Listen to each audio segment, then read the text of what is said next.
रोजी रोटी, जमीन, स्वाभिमान सम्मान का जीवन, उसके साथ साथ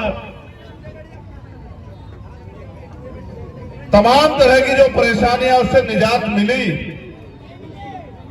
और तो और छोड़ो, आज के दिन हम याद करेंगे भाई किशन लाल बागरी जी को। मेरे आज भी याद है 12 फरवरी को हम लोगों ने भोपाल में एक आंदोलन किया था। वो बड़ा आंदोलन था 12 फरवरी का। लाखों की संख्या में हमारे लोग वहां शामिल हुए थे। और जब वहां से आंदोलन खत्म करके वापस आए तो भाई किशन लाल बागरी जी की सड़क दुर्घटना में जान चली गई। मुझे पता लगा तो मैं उनके परिवार से मिलने पहुंचा। इस बात पे आप गौर करना। जब मैं उनके परिवार से मिलने पहुंचा और मैं उनके घर गया तो मैंने देखा कि 5 फीट का 4.5 फीट का दरवाजा उनका और 6 फीट की छत और कच्चा मकान। मुझे ऐसा लगा कि हुक्मरान जो शासक रहे इस देश में, जिनकी सरकारें रही, चाहे कांग्रेस के लोग रहे हो या भाजपा के लोग रहे हो, उन्होंने कभी गांव में पलटकर देखा भाई रास्ता करवा देना, आज एम्बुलेंस कुछ ज्यादा जाएंगी यहां से।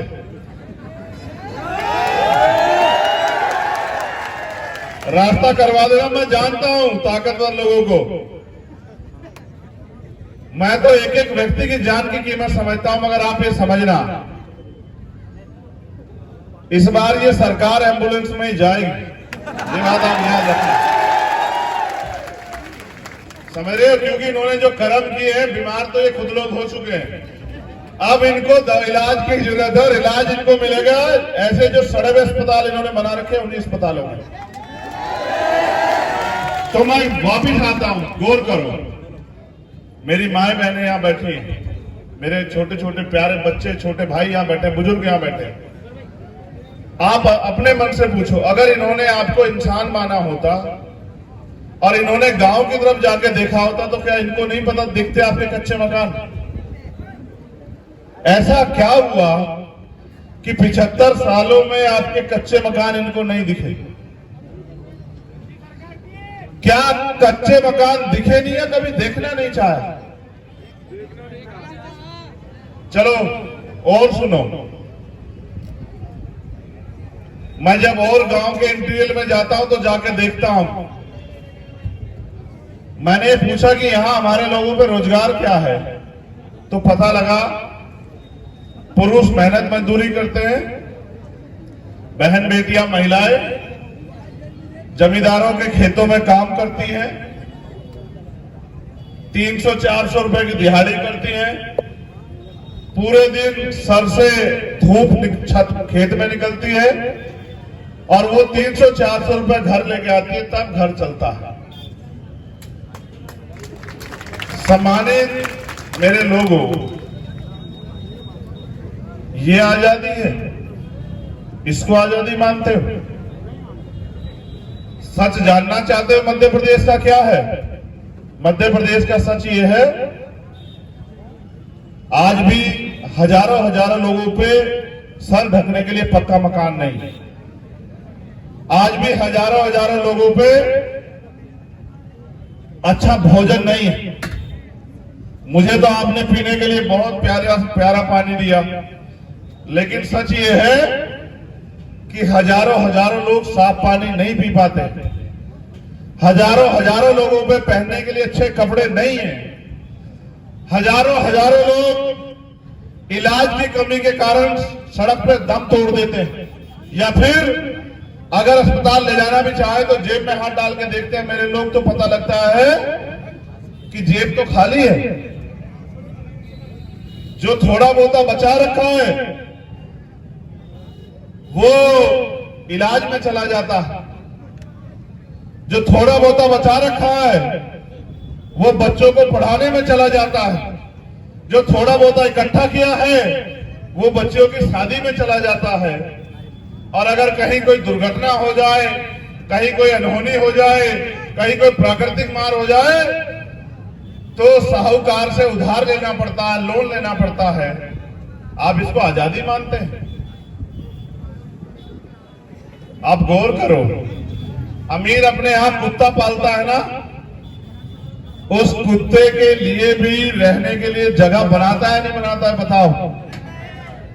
अगर भेड़, बकरी, गाय, भैंस पालता है जो उसको दूध देती है, उसके लिए भी वो एक छत का इंतजाम करता है नहीं करता है? फिर ऐसा क्या हुआ कि सरकारों ने आपके लिए छत का इंतजाम भी नहीं किया? इसका एक ही कारण मुझे नजर आता है कि सरकार ने आपको इंसान नहीं माना। सरकार की नजर में आपकी हैसियत कीड़े मकोड़ों की और उन जानवरों से भी कम है जिनके लिए वो छत का निर्माण कर देता है। 75 साल की आजादी में लोगों के दिन बदले।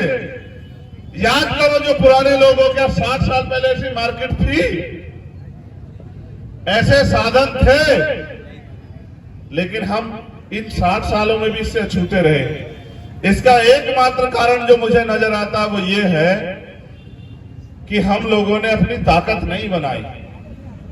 आज भी अगर नौजवान गौर करें, अगर आज भी बहन बेटियों पे अन्याय अत्याचार हो रहा है, अगर आज भी बेटा जाने दो, एक पुलिस के साथियों जाने दो, जाने दो, जाने दो, एक पुलिस के साथियों हट जाओ, भाई हट जाओ, जाने दो, समय खराब मत करो, मैं जानता हूं। आप रास्ता छोड़ दो, खाली करो, जाने दो, जाने दो। इनको जितनी तानाशाही करनी है करने दो, इन लोगों को छोड़ दो, आप जाने दो। मेरी बात मानो, रास्ता खाली करो बस। ये मेरी एक बात सुन लो, रास्ता खाली करो, जाने दो, जाने दो, जाने दो। आप लोग अपनी जगह बैठो, इनकी तरफ ध्यान मत दो, बैठ जाओ, वापिस बैठो अपनी जगह।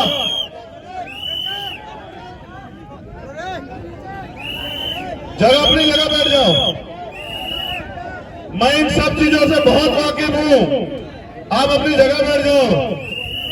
इससे भी ज्यादा अड़ंगे मुसीबतें अपने जीवन में खड़ी की है सरकारों ने। सीधे अपनी तरफ देखो, सभा की तरफ, रास्ता छोड़ो, जाने दो उनको। ये जो लोग वहां हमारे हैं वो इधर वहां से हटके इधर आ जाओ। अभी पहले अपनी सभा खत्म करेंगे, फिर चलेंगे, फिर सड़क वालों से बात करेंगे। बैठ जाओ बेटा, बैठो, बैठ जाओ, बैठ जाओ, बैठ जाओ। ये हमारे लीडर्स लोग जाओ, वहां जो वर्कर हैं गुस्से में, उनको इधर लाओ, बुला के सबको, जाओ, चलो उतर के जाओ, उनको हटाओ। ये तो चाहते हैं कि झगड़ा हो जाए, कोई विवाद हो जाए। हम तो जानते हैं इन लोगों को, इनकी जमीन सरक गई आज आपकी ताकत देख के, हम जानते हैं। इनको नींद नहीं आएगी। आप लोग बैठ जाओ, सब अपनी जगह, वॉलंटियर बैठ जाए, वॉलंटियर अपना काम करें, और जो वर्कर उधर है सड़क पे उनको इधर ले आओ, वहां से हटा के सब लोग इधर ले आओ। और आप मेरी बात पे गौर करो, ये सिटी वाले भैया कौन है?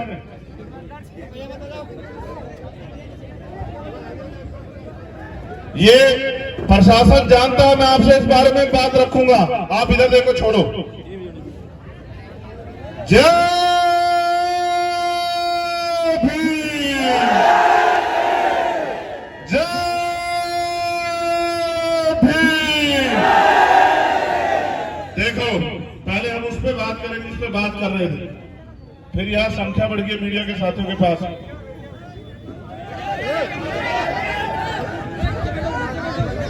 देखो, तो इसको मैं इस तरह समझ पाया कि आपने अपनी ताकत नहीं बनाई और दुश्मन सत्ता के जरिए आपके अधिकारों को कुचलता रहा। अब ये मध्य प्रदेश हो या देश, इसमें अब ये ज्यादा दिन चलने वाला, जोर से बताओ, चलने वाला है या नहीं चलने वाला है? चलो अब गौर करो, जब भी कोई गरीब का बेटा खड़े होकर अपने लोगों को पैरों पर खड़े करने का प्रयास करता है, याद रखना, सारे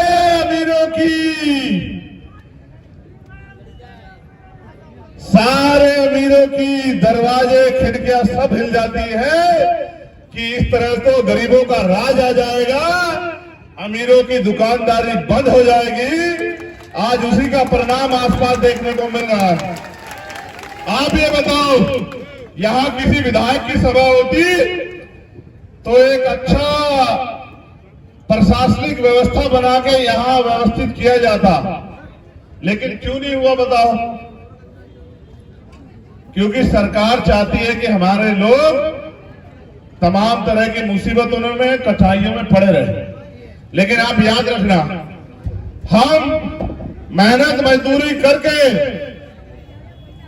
अपने पेट को पालते हैं, अपने घरों को जो है चलाते हैं। हम इन कठिनाइयों से डरने वाले हैं क्या? हम इन मुसीबतों से घबराने वाले हैं क्या?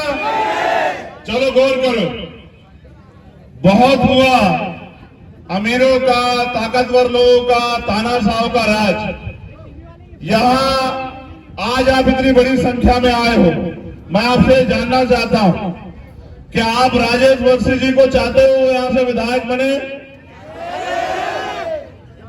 तो राजेश वर्षी यहां से ऐसे विधायक नहीं बनेंगे। राजेश वर्षी यहां से तब विधायक बनेंगे जब, क्योंकि चुनाव सिर्फ वोट देने से नहीं जीता जाता। हेलो,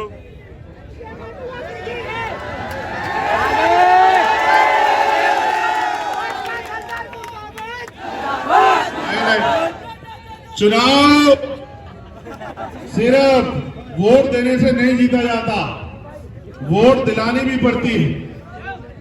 आप सब लोग अगर यहां से जाने के बाद गांव-गांव जाके अपनी पार्टी के पक्ष में, अपने नेता के पक्ष में 100 वोट तैयार करोगे, तब गरीब का बेटा यहां से जीत के विधायक बनेगा। मैं यहां के समीकरण भी आपको बता देता हूं। आप लोग अपनी ताकत नहीं पहचान पाए। आपको लगता है कि आपका काम सिर्फ बनाना है, बनाने का काम सच में हमारा है, लेकिन हमने जिनको भी बनाया उन्होंने हमें ठगने का काम किया। अब हमें किसी की ठगाई में नहीं आना है। ये छोड़ दो, हम देखो अभी ये बता रहे हैं कि हमारे कार्यकर्ताओं के पैर पे गाड़ी चढ़ा दी। मैं प्रशासन के लोगों से कहूंगा, पुलिस के लोगों से, इतने हल्के नहीं है हम लोग।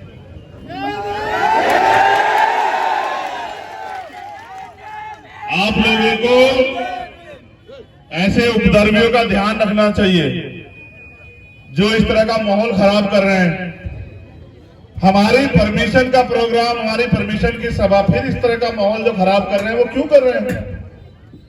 आप ये याद रखना, हम संविधान को मानने वाले लोग हैं, हमें पता है। देखो सोचो, संविधान के रहते ये किया जा रहा है। अगर संविधान ना होता तो क्या आपको सभा करने देते? आज जो गाड़ी पैरों पे चढ़ा रहे हैं, ये आपके पैरों पे नहीं चढ़ा रहे हैं, ये अपने पैरों पे चढ़ा रहे हैं। इनको नहीं पता है समाज बहुत ताकतवर होता है, जनता मालिक होती है लोकतंत्र में। अगर इनका बस चलता है, ये गाड़ी हमारे बच्चों के पैरों से नहीं, हमारे सर के ऊपर से लेके जाते हैं। ये तो बाबा साहब अम्बेडकर का संविधान है जो हमें इतनी ताकत देता है कि गरीबों के लोग भी जो हैं, गरीब भी अपनी सभा कर सके और अपना नेता चुन सके। आप ये देखो, मेरे रहते तानाशाही की जा रही है। पता है क्यों? क्योंकि वो चाहते हैं कि मैं गुस्सा करूं और मैं अपनी एनर्जी गुस्से में लगा दूं। मैं अपनी एनर्जी गुस्से में नहीं लगाना चाहता। आप जानते नहीं मेरी ताकत को। मैंने ऐसे बहुत सारे सामंतियों की खाल खींच के भूस भरवा रखा है, आप जानते हो। मैं उस रास्ते पे जाना ही नहीं चाहता।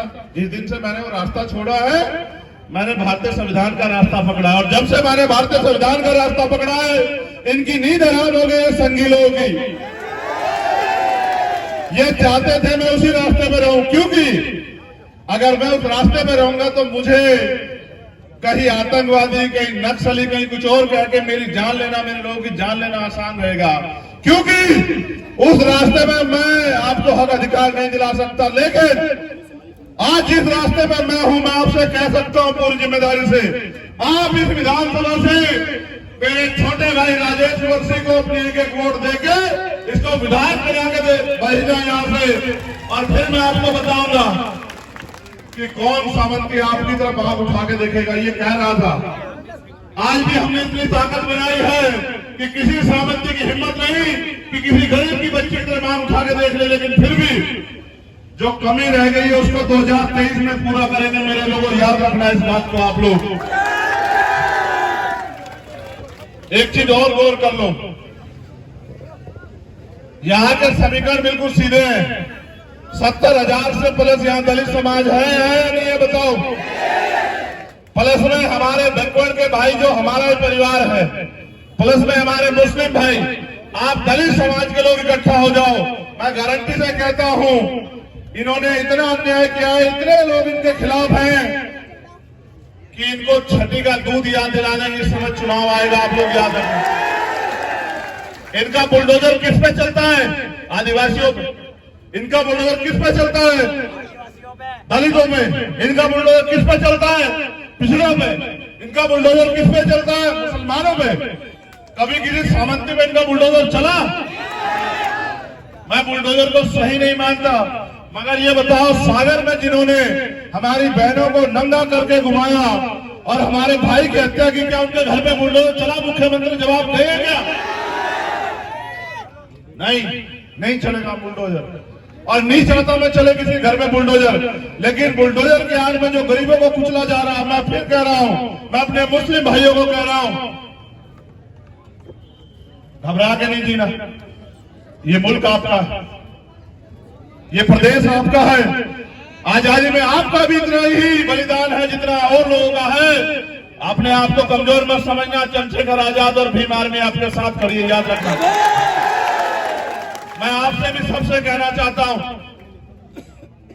इस जुल्म को देखना चाहते हो अगले 5 साल जो आज हुआ, ये जुल्म मेरी आंखों के सामने इसलिए किया जा रहा है कि मैं डर जाऊं। मैं इनकी गोलियों से नहीं डरा, इनकी धमकियों से डर जाऊंगा। मैं आपसे कहना चाहता हूं, भूल जाओ जो कुछ हुआ, बस एक चीज याद रखो, भारत में लोकतंत्र है, लोकतंत्र में जनता मालिक है, जनता के पास शक्ति है, और जनता जिसे चाहे उसे ताकतवर बना दे, और जनता जिसे चाहे उसे उस कमल के फूल की जड़ें काट दे। ये तो जनता के ऊपर है। मगर मैं ये भी कहना चाहता हूं, आप ये महसूस करो, आप मानते हो भारतीय संविधान खतरे में है? कितने लोग मानते? हाथ उठाओ। अपने मन से फिर ये भी पूछो कि यहां सारे दल थे, फिर संविधान खतरे में क्यों गया? क्योंकि उनको इस बात से मतलब ही नहीं है कि संविधान रहे या नहीं।